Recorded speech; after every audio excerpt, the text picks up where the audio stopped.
是来祝天下的妈妈拢母亲节快乐，来关心高雄的消息。4点外前，因为地下油管引起的高雄起爆的事件，造成重大的死伤，和高雄人对地下管线真反感。不过即马听讲中油拍算伫大南部地区要带新的地下油管，各位经过人口真济，即个包括道路啦，包括社区、学校，甚至有加油站，中油完全无甲社区沟通说明，嘛无开会，就直接就发包。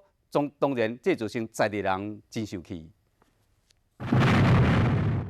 真正够恐怖！2014年7月份半暝，地下油管引起高雄起爆事件，将市区的道路崩甲害了了。几年过去啊，高雄人对着地下油管油源会惊。即马高雄大南部洪兴里的里长搁较生气，因为中油要带新的地下油管伫因的社区，完全无找因参详。来，我讲清楚来，发包是安怎？伫遐讲咧勘察路线，讲要设计呢。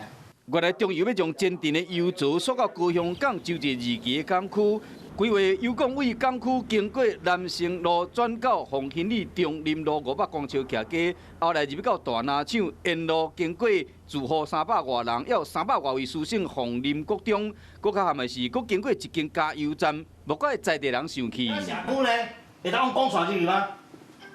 迄是社区吗？